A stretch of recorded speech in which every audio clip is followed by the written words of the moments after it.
name is Martika of Martika's Mystic Design, and today I'm going to do a fire hooping tutorial, and this one's going to be about chest hooping and chest breaks.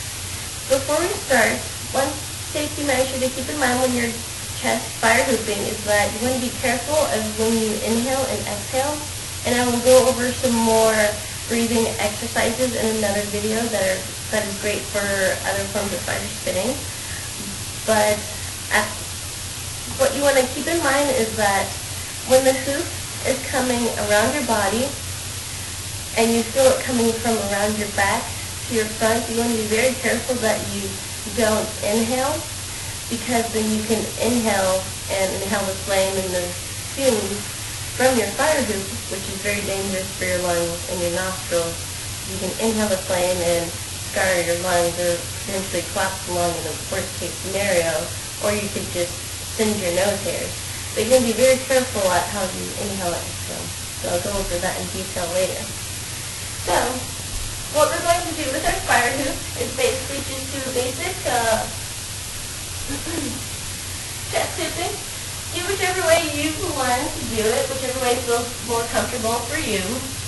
And what we're going to do is the same that we did for waist hooping. We're just going to test the area around. You can just feel around and see how far you can put your hands out until the weights hit you, or how you may need to move your body to keep that hoop going, spinning in circles faster or slower, depending on how big your diameter is of your hula hoop. But what we're going to do is try and touch the space on the sides or on the front of our body of the fire hoop.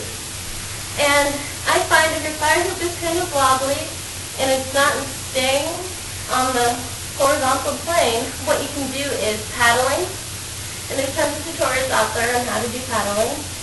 But what you're going to do is just push your hands in front of your body and pushing on the hoop. And in doing that, keeps the hoop going up and not down. And that's a good way of keeping that hoop going if you feel like it's getting kind of wobbly. And also, if you notice your hoop has a big problem with wobbling if you're using quick wicks, then you want to make sure that your quick wicks are placed out in a even line, or even space in between them, so that they're balanced out properly. So, as you're doing this exercise, the paddling and touching the space, you will find that there's two sweet spots that open up for you to put your hands or your elbows in. And the sweet spot opens up when the wick comes right in front of your chest, right in front of your face. And that's why I mentioned before you want to be careful with how you breathe, because you don't want to breathe inhale when the wick is right in front of your face. So, you can try using just your hands to feel those sweet spots and look down and see when that wick is in front of your face. And you can use this to get more comfortable to do breaks with your hands.